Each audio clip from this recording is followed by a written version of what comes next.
मागं घ्या की सचिनच ना साई आमचा म्हणतोय आज उमेदवारी अर्ज सादर केला। 2004 सालापासून तुमच्या सातारकरांचं भाग्य उजळवण्यासाठी मी कार्यरत आहे। ह्याच्या पाठीमागं फार मोठा आदर्श आहे छत्रपती शिवाजी महाराजांचा, संविधान निर्माते विश्वरत्न डॉक्टर बाबासाहेब आंबेडकरांचा।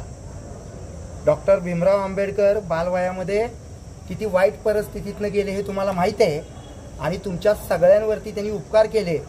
विशेषतः संपूर्ण महिला वर्ग जो आमचा माता भगिनी आहेत भारतातल्या, त्या जर सुखी आणि समाधानी असतील तर डॉक्टर बाबासाहेबांमुळं। आणि डॉक्टर बाबासाहेबांनी संविधान निर्माण केल्यानंतर आम्ही गुलामगिरीसारखं दारू आणि मटणासाठी जगतो। आज विकासाच्या कामांसाठी कुठलाच नेता बोलत नाहीये, प्रत्येकाला पद पाहिजे म्हणून सगळं चाललं होतं। पण त्या नेत्यांना सुद्धा माहिती असेल, कदाचित आज मला एक सांगावंसं वाटतं, सगळं दाखवलं तर बरं होईल की भाजप जर शिवसेनेच्या विरोधात गेला असेल तर त्यांचा आदर्श त्या भाजप पक्षाचा मी आहे। कारण 2019 साली सर्वजण एकत्र होते, भाजप आणि शिवसेना, आणि आदित्यच्या तिथे त्या ठिकाणी संविधान साबूत राखण्यासाठी मी अर्ज भरला आणि स्विच ऑफ केला फोन, कारण मी माघार घेत नाही। आणि आता यांचा आदर्श जर मी घ्यायचा म्हटलं तर मला सुद्धा सत्तास्थानी यायचं आहे। सांगायचा मुद्दा एकच की साताऱ्याचं नाव तुम्ही पहा जाऊन, त्या ठिकाणी प्रति सरकार किंवा बोली भाषेमध्ये पत्री सरकार म्हणणारे आमचे सगळे क्रांतिसिंह नाना पाटलांनंतर जर इतिहासामध्ये आता स्टाईलच्या इतिहासामध्ये कुणी पुढे नेला असेल तर तो मीच। आणि आज मी डॉक्टर अभिजित बिचुकले तुमच्यासाठी वनवन फिरतोय, तुमच्यासाठी म्हणजे ह्या मतदारांसाठी। त्या मतदारांना जाणीव पाहिजे की तुम्ही शाई लावता बोटाला। बाबासाहेब आंबेडकरांनी सांगितलंय विकलं जाऊ नका, पण जिकडं जाईल तिकडं मतदारच विकले जात नाहीयेत। त्यांचे निवडून आलेले प्रतिनिधी सुद्धा आपण या 2019 सालापासून बघतोय। पक्ष नाही, काय नाही, टोळकी होतात, हे होतात, ते होतात। आदर्शवत तुम्हाला जर काय पाहिजे असेल तर सर्वात पहिल्यांदा तुम्ही मतदान या ठिकाणी मला करा आणि मतदान केल्यानंतर तुम्ही माझ्या डोक्यावरती बसा, मला या ठिकाणी पकडा की काय प्रश्न सोडवले नाहीत म्हणून।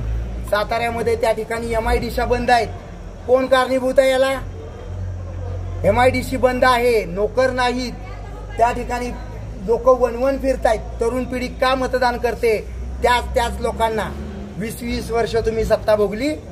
आता जर खऱ्या अर्थानं साताऱ्याचं नाव इतिहासामध्ये दाखल करायचं असेल तर लोकशाहीचे खरे राजे संपूर्ण जागृत होतील आणि त्यांनी मला मतदान करावं। याच्या पलीकडे मी काय बोलू तुम्हाला सांगा, कारण तुम्ही मला कुठलेही प्रश्न विचारू शकत नाही, कारण मी सत्तेवरती नाही।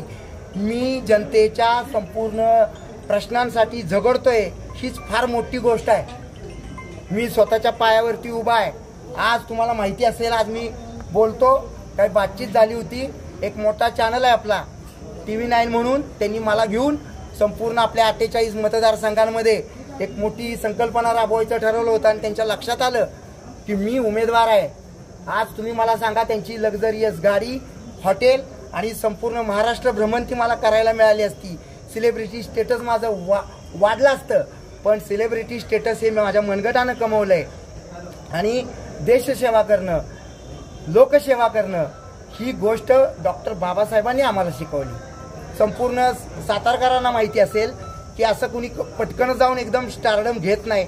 मी खूप कष्ट केलंय, मी खूप समाजकार्य केलंय। तुम्ही जाऊन कमळवदाच्या एरियामध्ये जाऊन विचारा किती समाजकार्य आहे माझं। स्वतः उदयनराजे सांगतील की मी किती समाजकार्य करत होतो। मी कित्येक मुलांना माझ्या स्वतःच्या पॉकेट खर्चातनं माझ्या नगरपालिकेत नोकरीला असताना कार्यक्रम ठेवले, त्यावेळेला मी त्यांना पाहुणे म्हणून बोलवत होतो। आणि या सगळ्या गोष्टी चालू आहेत। मला फक्त एवढंच सांगायचं आहे की तरुणांनी जे माझे आदर्श आहेत, मी पूर्ण निर्व्यसनी आहे। आणि आजकाल तुम्ही भाषा बघा ह्या नेत्यांची। आता परवा कोणतरी म्हटलं, अजित पवार म्हटले की पुढे जाऊन पुरुषांचा रेट कमी झालाय, जन्मदर कमी झालाय आणि मुलींचा रेट कमी झालाय, असं काहीतरी त्यांचं वक्तव्य होतं। पण मुली पुढे द्रौपदी होतील, ह्या द्रौपदी त्यांना कशा दिसत आहेत? अजित पवारांमध्ये दुर्योधन लपलाय का?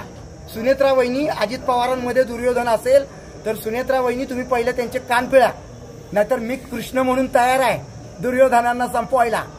एकच वाक्य बोलतो, जर कुणीही या लोकशाहीमध्ये या लोकशाहीची थट्टा करत असेल, जनतेने दिलेल्या मतदानावरती स्वतःची खळगी भरत असतील, तर त्या ठिकाणी एकच सांगेन, if you are bad I am your dad.